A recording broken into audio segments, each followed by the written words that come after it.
Welcome to Lean by Design podcast. I'm your host, Oscar Gonzalez, alongside my co-host, Lawrence Wong. We are former MBA classmates turned business partners with over 25 years of combined experience in life sciences. From R&D through manufacturing, our experiences have shed light into the complex, ever-changing challenges experienced by this industry and many others. We took a risk, quit our six-figure paying jobs in Boston, biotech, and pharma to start Sigma Lab Consulting. Journey with us as we explore the relationship between people and workflow design. The goal? To learn, inspire, and deliver practical tips to navigate these ever-changing challenges. Stick with us and learn to work smarter, not harder, and be lean by design.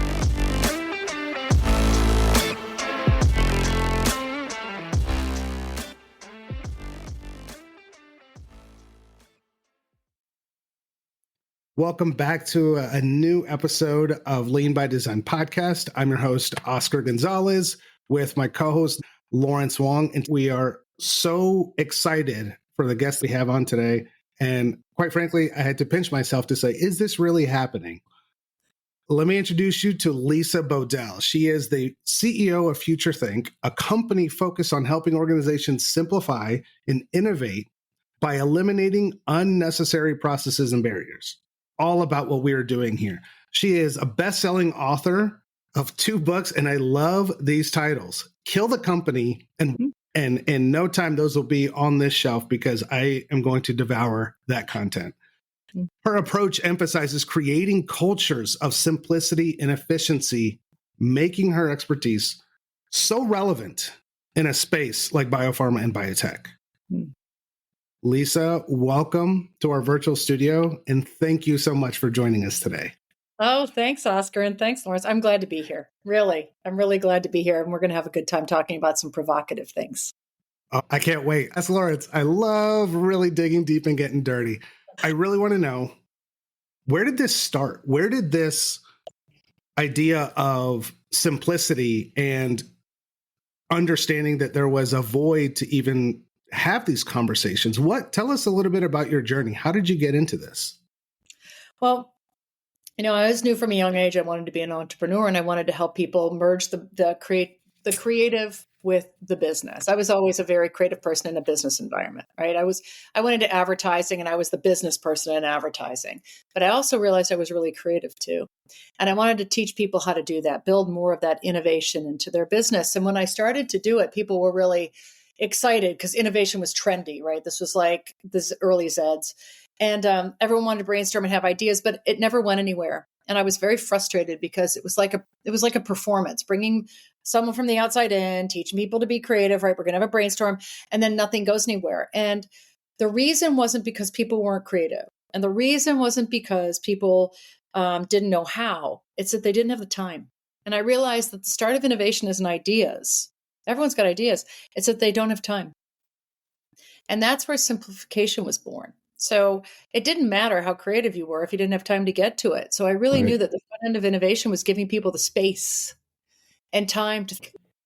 And so that's where I really pivoted my business from being about innovation to being about simplicity. Because if you don't start by weeding the garden, rules and complexity and unnecessary work, it's like a weed. It keeps growing back. And so we've got to build systems in to allow people to know that it's okay to get rid of things that are outdated and not keep going with the status quo. So, right, you as a scientist and you as an engineer, you have processes in place. There's rules to be followed, but there are so many unnecessary ones, and we've got to give people the methods to get rid of stuff that doesn't work. Music, I feel that to such a degree, and I think what you're hitting is such an important part about creating the opportunity for your brain to do this work. We're not being paid to be creative when we're at home, when we're sleeping, and then we're just slaving over a computer or whatever throughout the entire day. I mean, just the sheer amount of things that are happening throughout a day really chokes any time that you have to stop and say, let me take a look at what's actually happening here. Why are these things happening? And that's the issue. It's like I'll ask people on stage, what do you spend your day doing? And 100% of the time, the top 2 things are meetings and emails. Well, people are, I don't know anyone that was drowned or that was hired for their email and meeting abilities, but they're in that stuff. I mean, as a scientist and an engineer, you're not hired for, running an amazing meeting. So we can't get to the work we want to do. And when you ask people, here's the bigger thing. When you ask people, what do you wish you could spend your time doing? They've got a lot of ideas, like it's like meeting with customers or coming up with new innovative, I don't know, new compounds, whatever it is. Most of the things they want to do are more external and aspirational, but where they spend their time is really the mundane, the unnecessary. They've got to free people up from that slave of the busy. Yes. Right. So busy they can is not productivity. It's not, because what they need is time to think. I mean, again, like if I ask people when I'm on stage talking, how many of you wish you had more time to think? Every hand goes up. Thinking is a daring act in companies because being busy gives people more sense of comfort, a sense of value, right? The cult of busy, than being unbusy, because thinking has just become too daring of an act, right? It's like it's intangible. I can't just sit around and think. I'm going to get fired.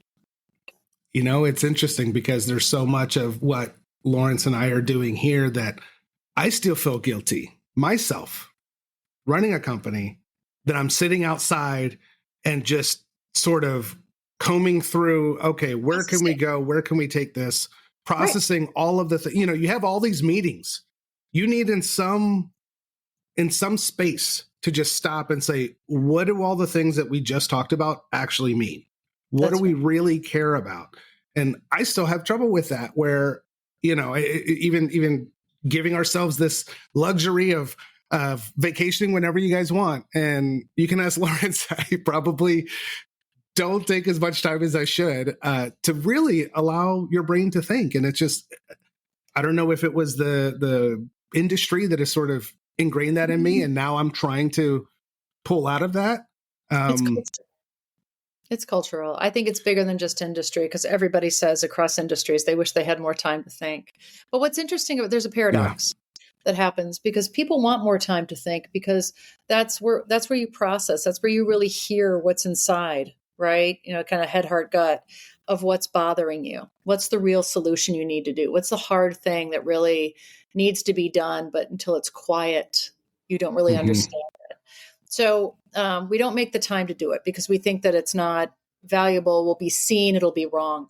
The other paradox is that when we actually do have the time to be unbusy, we are incredibly uncomfortable. It's like being quiet. People don't know how to do it. And so you're on the right track. That's what I always say to leaders. If you start to feel uncomfortable because you are unbusy, you're doing it right, because you're reteaching yourself how to think. And that's a catharsis that you need to go through. I struggle with it too. And I run a thinking company, but so there's lots of ways to do that, to help people do it. But that's the first step, which is realizing, hey, when you do get that time to think, when you finally give yourself permission, it's going to feel weird.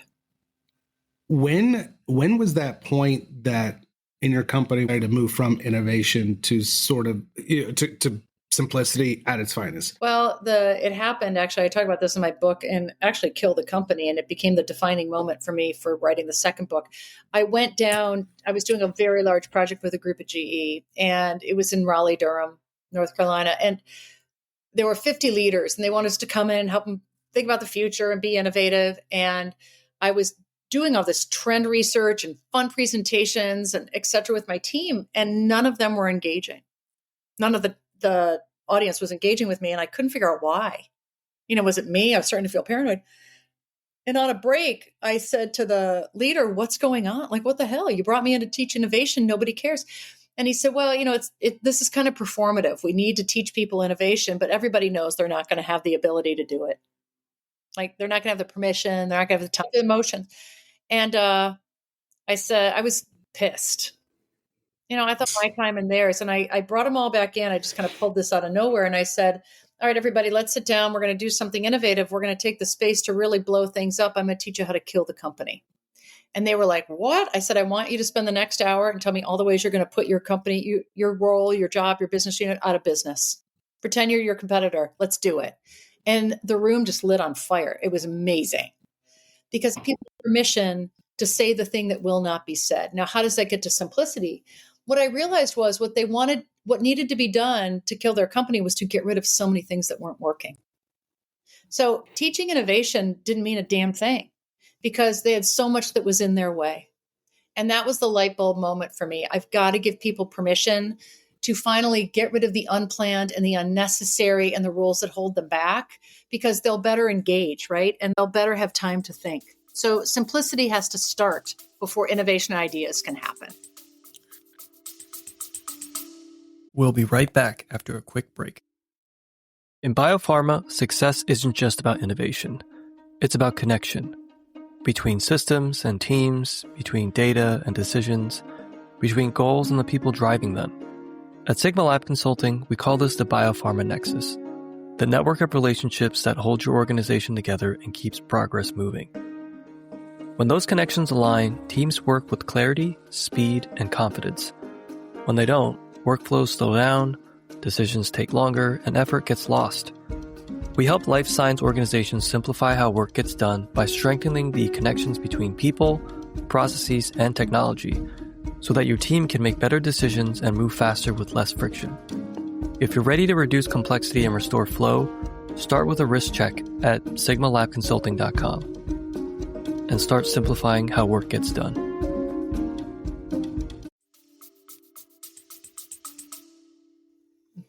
Lawrence and I, we talk about making sure that sort of your house is stable, that your foundation is there, that you can't begin, a big part of our work involves the technology. It's really people, process, technology. That triangle of things needs to move together. And in this spell of, there's all of these super interesting and innovative technology companies that you're like, man, for that stream, for that domain, they're going to blow it out of the water. But then you get organizations that are like, well, let's get this Cadillac. Let's fix the house first. Let's really know what we're about. Yeah. And a lot of people, it's not that they don't, it's not like they're dumb and they don't have good intentions. They don't have time. So often the phrase I use is we create the beast that we become a slave to, right? And in order to just move on and get something done, we add another feature on top of a process that already sucks and move on to the next thing with because we don't have time to really think about how to do it. So we often, we get entrenched in these, it's a vicious cycle, basically. So if we could give people permission to think, one of the things I do at my company is I mandate a half day, and people can pick what half day they want each week, that they have deep work. Because I need them to know that I'm sending a signal as a leader. I expect you to think. I'm giving you permission to carve out the time. And if you don't take it, that's on you. So there's a lot of signaling there that has to happen from leaders, because thinking is a daring act. We get uncomfortable being unbusy. We've got to give people the form and the way to do it. And it starts with leaders modeling the behavior. And I think that would give people the space to really think about things. When you initially brought that into your organization, how did it feel for people initially? We talked about the comfort level and feeling. I imagine some folks sort of, how do we do this? I think that people get uncomfortable with being unbusy. A lot of this is driven by fear. That's the best thing I can tell you. By fear. People have a lot of fear around getting rid of things versus adding things, right? You're bonused at work based on doing more, not less. You get a raise based on how many people you manage, how many things you do, how many products and services you launch. It's more. So getting people comfortable with less and then thinking is really, first of all, it's a cultural shift, right? There's a few things I say. We need to start getting away from more and doing valuable. That's a big one. Another thing we need to move away from is stop being organized and be simplified, right? One of the things about, Marie Kondo, the closet organizer. Mm-hmm. Absolutely. Okay. So one of the things that was so great about her is that she didn't organize all the things in your closet. She organized the things that mattered. So her key wasn't in organizing, it was in getting rid of, it was elimination. And teaching that to your teams can be really, really powerful. I can see where eliminating tasks was sort of, how are we going to get to accomplish what's at the end of that road? How do we accomplish what's at the end of that? But then I think therein lies, now you innovate on your process. You make things simpler than they need to be, especially now with technology. The ability to simplify from learning a tool or from learning sort of what really drives their value. You know, to your point, organizations are not paying for us to build PowerPoint slides from the manager level all the way through VPs working on PowerPoint slides that are ad hoc over and over. Just I have to bang their head against the wall and say, like, don't you see that this is choking your organization? You know, there's two things that we do that are really powerful that I would tell people listening that you can do with your team or with yourself. First of all is bake into every project plan or ideally strategic plan that you do, not just all the things that you're going to do, but have at least 1 or 2 slides that are commitments to what you're going to stop doing. And what's really cool about that is that it bakes into the process of, here are the things that I've identified that are barriers that are going to get in my way. And so I am committed to immediately not doing these things anymore so I can make space for this. Most people don't think about that, right? That's number one. The second thing is you've got to build this into your system. Like if you want people to really be, doing the right things versus all the things, invite them to kill stupid rules. And so we, on a quarterly basis with my team, I have my team, we meet in New York City. That's where our offices are. We end our status meetings or our strategy meetings with killing stupid rules, and people look forward to it because it's their time, all the stupid rules and things that we do that aren't working. And I'm always fascinated by it because usually they're my rules. That's the thing about leaders. You don't realize the rules you put in place. So that's a catharsis right there.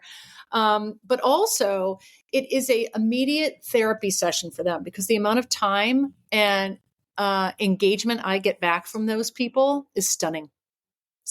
And they're not rules that they're telling me. What happens is they tell me time sucks and frustrations and processes and all that kind of stuff that doesn't matter. So even if you're working in a regulated industry, right? You talked about pharma or banks or I don't know, national intelligence. We work with all of those. It's just because you're regulated. That's not an excuse. There's plenty of crap that you do every day that has nothing to do with regulation or rules that you can get rid of. You've got to give people the permission to do it.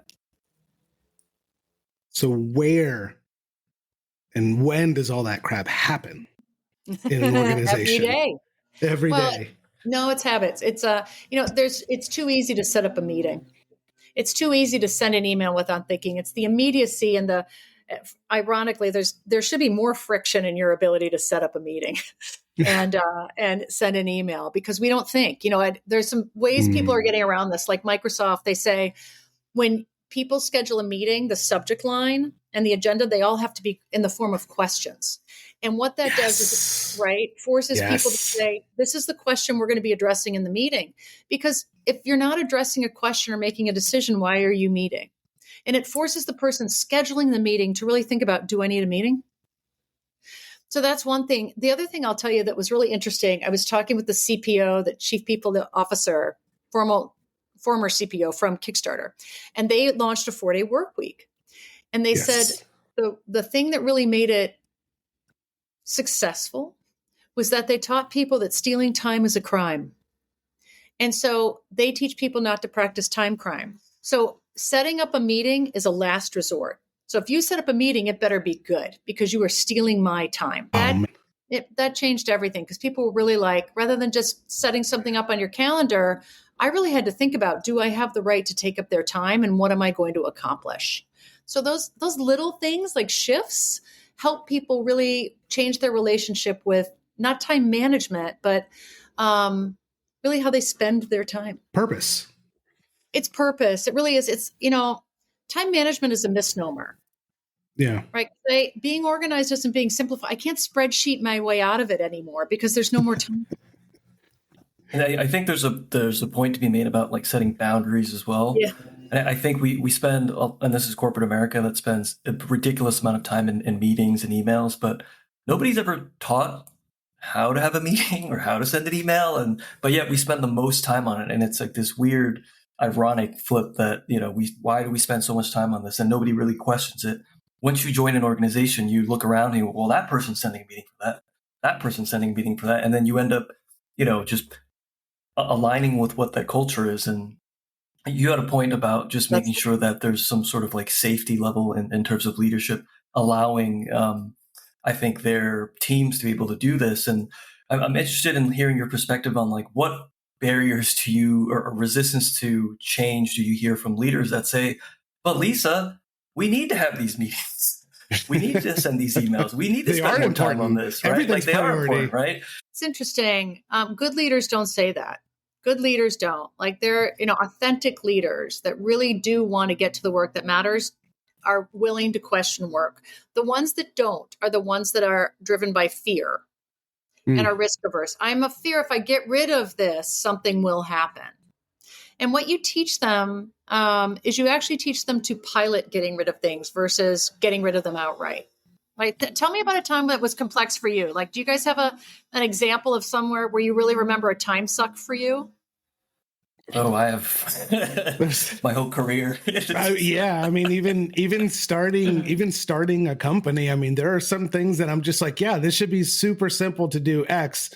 And you go and you're like, why am I spending 50 hours to like? I am paying this group, and like, this is why I offloaded this. I didn't realize that it was going to be so much of me taking care of this. Or, I mean, the amount of sort of searching when you're actually starting a company. There's very simple things that you learn, here you can fill out this form and you get an LLC right away. There are, what we learned as MBA students was really about how to think when you're in the company, but physically starting it. I didn't realize that we had to have a bank full of money already in order for health insurance to come out. I didn't realize that these companies don't give you health insurance when you're a company less than 5, less than 10, et cetera. Understanding, I didn't even realize that companies had a SENS number, your social security number for your company. We don't really talk about that stuff. That's eventually when you look at it, you go, okay, yeah, all this stuff makes sense. But the amount of time suck on these unknown required processes, I think for me was big time suck in the beginning. So I do want to shift a little bit more, specifically talking about the biopharma, the biotech, the medical industry, and life sciences. There's, countless tools that are designed to help really process data and things like that. But there's so much more before you even get to the technology of changing just your looks on what is really important, what is really valuable, what is really going to drive the organization, the projects out to scaling, to reaching clients. There's so much involved in there. And it's just every organization you go to, you look at people's email calendar and you can't schedule anything for 3 weeks.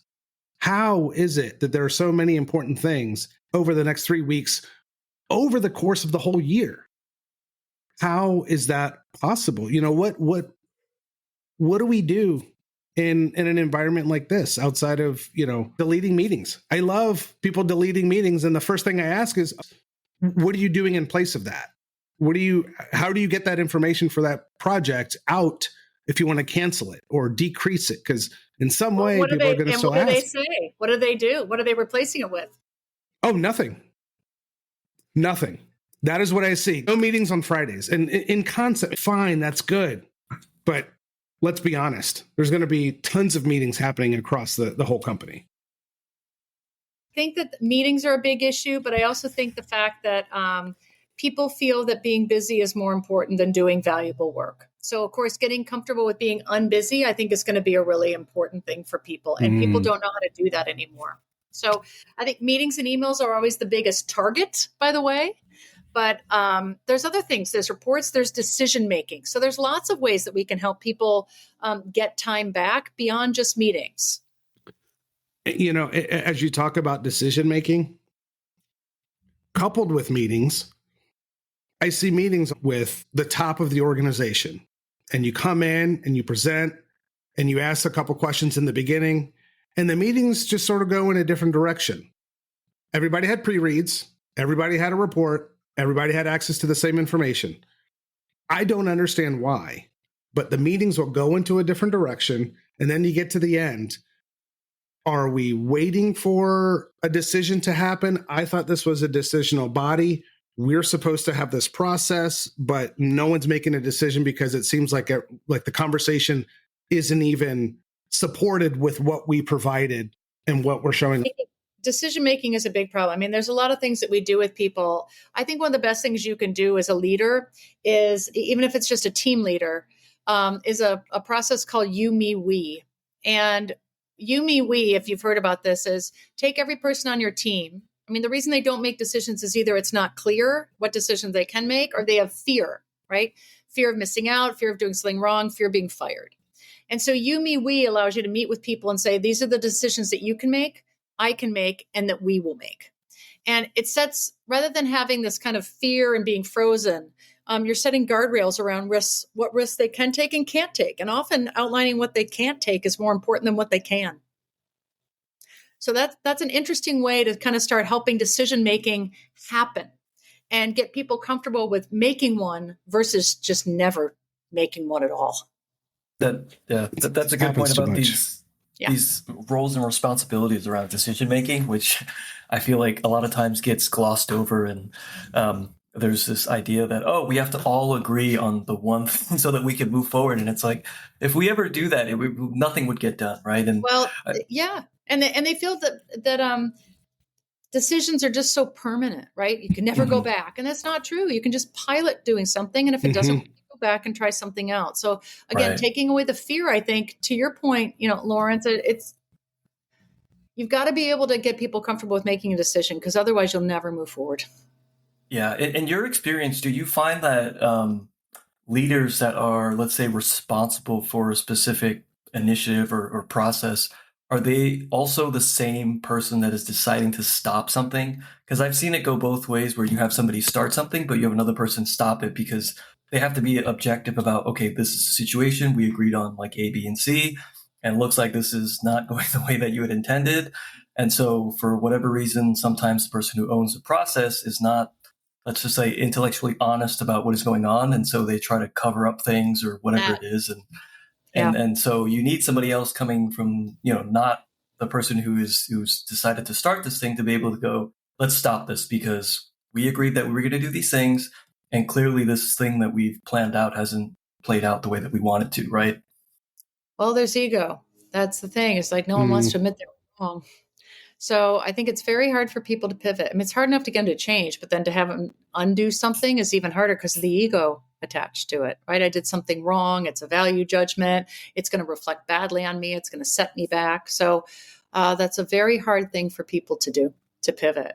I've gone through that with my business. I've launched an on-demand a learning business, and we teach simplicity innovation. And I've launched an online learning business, and I've recently retrenched it. I have a whole learning hub, but what's better for me, rather than trying to pitch my own things, is partner with those that already do it, like partner up with LinkedIn and all that stuff. So rather than trying to fight the fight, I joined, my competition, and that was a big pivot. So, and not easy to do, but at some point you have to kind of cut your loss and decide, what am I going to do? Keep chasing good money after bad? I think that's hard for leaders to do. Yeah. There's a lot of ego in biotech and biopharma. I'm sure Oscar can speak to that. And just a lot of people are very proud of the work that they do, and they should be, right? Yeah. I think, but then there's also this humility and to say that, okay, what I suggested was probably not the best way, and I don't know everything, right? So what do we want to do next, right? Like, you have to be open to that to be able to drive the change that Oscar and I have been discussing about. And it can be tricky too, because you have leaders that they're great, they're intelligent. No one really teaches you to be a leader. You're here, you have such a level of intelligence in this domain. We're going to get you up here and keep moving you up so that you can make higher level decisions. That's great, but it doesn't really position you how to be a good leader, how to be a good manager, how to talk and listen, how to pivot without, creating chaos. I think that we don't teach leadership because we don't teach human things. We don't teach soft things. People are afraid of it. We're really good at teaching subject matter expertise. You guys are engineers and scientists by trade. You have deep expertise, but you don't have broad expertise. And what makes a leader is broad, to work across the organization, to build a network. That's why they call them building T-shaped people. We always train for I-shaped people, but not T, right? This is where you get your power skills of curiosity, creative problem solving, agility, resilience, etc. And we don't teach that. And part of the problem is it's not that we don't even teach leaders. We don't teach it in school. we are really focused on not building humans, but building employees. And we need to build in the human piece because at the end of the day, people buy people, meaning in sales, it's not about the product, it's about the person that you're buying Right. from. Absolutely. Right? There's very human aspects that get in the way of work, despite our best laid processes. And if we could learn how to better deal with that, I think that we would be more successful in lots of different ways. One of the things that we explored and started to understand as we were starting our small but mighty organization, you have two options. You can bootstrap it or you can go get funding. And in our industry, there's a lot of shareholders. There's money that just pumps into this early stuff because you're not making any money for 6, 7, 8, 9 years, 10 years, unless you're licensing something. So that sort of go, go, go mentality for a decade, it's exhausting. And it's sort of this constant, every day you go into work and you can't even relax because you feel like a beehive, but we're human. Yeah, this is where I get to, right now we are in an epidemic of burnout and that leads to disengagement. 8 in 10 workers report a level of mid to severe burnout, lack of engagement, even teetering on 23% say they're depressed. And so what that leads to is either people quitting or complacency. They just don't feel like fighting the fight anymore, Yeah. So we want to give people more meaning at work and we want them to not be burned out while doing it. This go, go, go, go, go can only happen so long, but it's not change fatigue. It's, people will work incredibly hard for things that they think are meaningful. When they're just constantly being busy without understanding if it's really going to be meaningful, they're not going to do it. They're not. So I understand the long runway and I understand needing to chase stuff, but that's where simplicity comes in. So people don't get burned out and they remain engaged even for the long haul. What are your thoughts on sort of, I've had my share of experience in a couple of different industry, in a couple of different organizations and academia. What I've seen early in this industry is, we're going to do that walk to raise money. We're going to bring patients here. And in essence, use the patient and you seeing this person for you to work harder. As a motivation. Because your work goes into there. Sometimes I don't think that lands the right way. I think in some cases, it's like we are already burnt out and tired. And now you're putting somebody in our face to say, what about them? It's like, I haven't seen my kids in a week.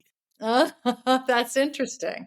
Yeah. Whereas I think that's where people are getting to is that people are saying, well, what about me? You know what I mean? Like I want to keep working hard. I never lost sight of the patient, but what I am losing sight of is the work. So the thing I preach is that we continually underestimate the importance of getting work right and the impact of being able to do great work. So we are so focused on the vision and and that's great, but it's empty if the work I do every day is unplanned, unnecessary. It becomes demeaning for people. We have to get the work right because culture is the work you do every day. Yes. It's not these great, having organic food available to everybody and bringing your dog to work and you know what I mean? Like nice offices. No one gives a shit. They really don't. That's why they don't want to come back to the office because they don't care. What they want is meaningful work. They want to know that how their time is being spent is going to be towards doing something good. And a meeting doesn't do that. So I really think that's where we underestimate as leaders, even as entrepreneurs, right? Like getting the work. Am I doing the right work? And we have to have time to think to understand that. When you're caught up on the hamster wheel, you just do what's in front of you. You execute your calendar. And people go on vacation and they still work. And they do. I do. And the reason I do is because you're trying to just keep up. And the idea isn't to keep up with everything. It's to rethink what are the things that I should be doing instead. And that's where, I keep talking about getting rid of, killing rules, et cetera, and making space for deep work. It's critical. I love this idea that your culture is the work you do every day. It is what you're able to bring, what you're able to see and feel like this is where I am in this chain to make that happen. And this is how it affects that. Once in this huge initiative, sudden regulations, all this stuff, everybody has to stay here in the company essentially for a week, day in and day out, because we have to finish X. Oh, wow. And it was, oh, we want to get it there before they want us to get it there. Oh. We were creating the extreme urgency. The urgency around it, yeah. Yeah. And it was interesting because they were bringing in breakfast, lunch, and dinner, essentially, for anybody that was sticking around for about 2 weeks.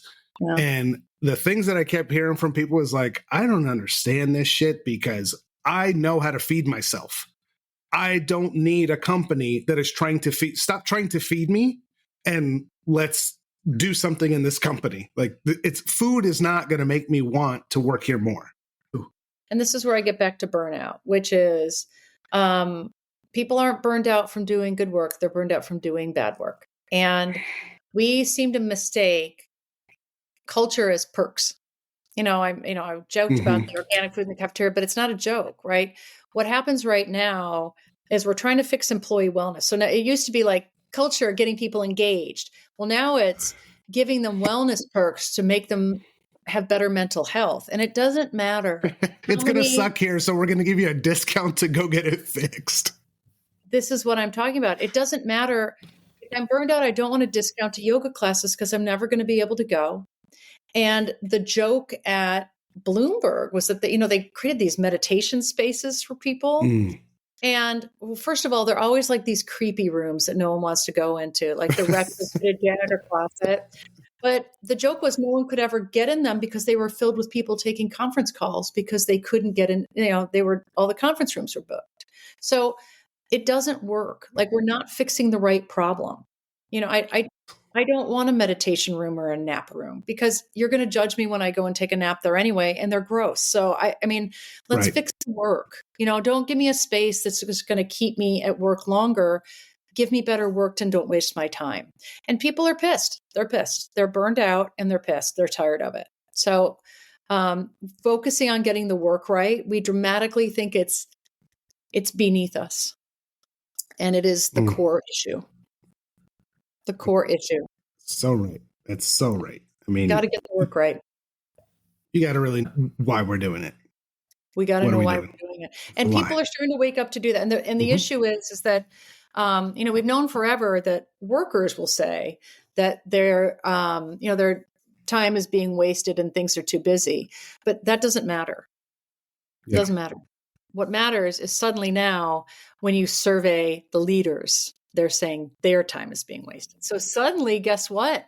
Right. Now it's an initiative to get rid of the complexity, to focus on wellness. That's what made the difference. So it is caring for people, but it affected the leaders, and that's when things changed. Mm-hmm.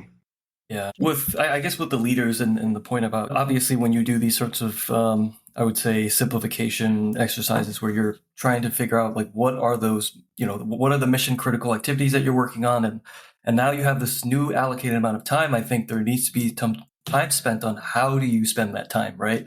And I think like me and Oscar, we spend quite a bit of time just consuming content from not only our space, but other industries to figure out, like, are there better ways to do something, right? And I think there's something to be said about like learning how to learn, or like learning how to simplify your work, or learning how to be curious. And there just needs to be some percentage of your time allocated to just learning something new. Just learning something new. So giving people time and space for deep work, I think, is critical because it sends the signal that I expect it and it is important, it is critical to getting things done. So, I know I'm throwing out a lot of different tools, but everyone thinks differently and everyone feels permission differently. Mm-hmm. So the idea is just to try one of these things, to start to show the momentum to people and the results to people that let's get the work right. Let's get rid of this time sucks. Let's kill the zombie meetings. Let's not let stealing time be a crime.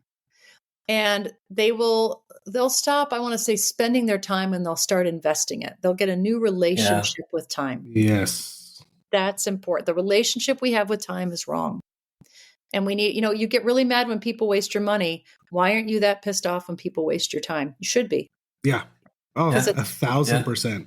Yep. Non-renewable resource. Yep. You'll never get it back. So let's You will spend not. time. Yeah. Lisa, this is it on so many levels. I hope that we can have you back again and tackle some more things that are really out there. And when we say in our podcast, lean by design, it's being purposeful. Like, really think about what and why you're doing these things, and you'll start to find avenues that really enhance the way that you work. Just taking a second, and a lot of it, no one even said you had to do it. No one said you had to. You just made assumptions. So I'd love to talk more about it. Have a whole thing about wanting to know how you simplify at home. I have 2 little kids, but I will have to leave that to another conversation. It's sometimes I'm looking around, I'm like, I'm supposed to be the efficiency expert, and this house is not efficient in any way, but I can't. There's no time. But my time is not wasted to love my job, my role as a father and as a husband. Mission critical. I want to leave. I want to end with one last question: work-life balance or work-life fit? It's not balance. I think it's, work-life fit, if I'm understanding your definition of it. I don't think there's ever a balance, but I think it's just trying to have, you can't just constantly have the pendulum be on one side. So I know when we're going through a launch, man, it's going to be heavy on the work, but then I've got to give back. That sometimes I think where people aren't comfortable is when it's, ironically, heavy on the life. They're not used to it. And it's very easy to be busy. And when people are unbusy, they are uncomfortable. So we've got to get used to reestablishing, find your hobby. What's important? If you had all the time in the world, what would you spend your time doing? So spending time figuring out what those things are. So when you do have the time for yourself, you use it wisely. Like, I'm sure as somebody who has 2 young kids, I don't even know if you remember what it was like before kids. Like, your time is so dramatically different now that suddenly when you have it back, you're going to be shocked. Yes. When we send our 3-year-old to Nana and Papa's house for a night, my wife and I sit around and go like, what do we do now? I guess there's dishes. I guess there's laundry. But you fall into tasks. Yeah. And so, right. And you say work-life balance. I mean, I guess you need to define what that is. That's the first step. Mm-hmm. Yeah. I'm so glad we could. Thank you. Lisa, thank you so much. And I'm going to post in the notes where they can find your book, your best-selling books, Why Simple Wins, Kill the Company. And where else can they connect with you and learn more about FutureThink? Definitely link in with me on LinkedIn, Lisa Bodell. Go to futurethink.com. And there are a lot of things on there about there's free resources and ways that they can start to think about simplification so they can get time back, right? The idea is get your time back so you can do the things you want to do, reach your potential, not just the company's. Value, guys. All about value. Lisa, thank you so much. Lawrence, thanks for joining, and we'll catch you next time. Thanks so much. Thanks for listening. Don't forget to leave us a review, like, and share on Spotify, Apple, and Google Podcasts, or wherever you get your podcasts. And if you're interested in being on the show or becoming a sponsor, send us a message at leanbydesign@sigmalabconsulting.com.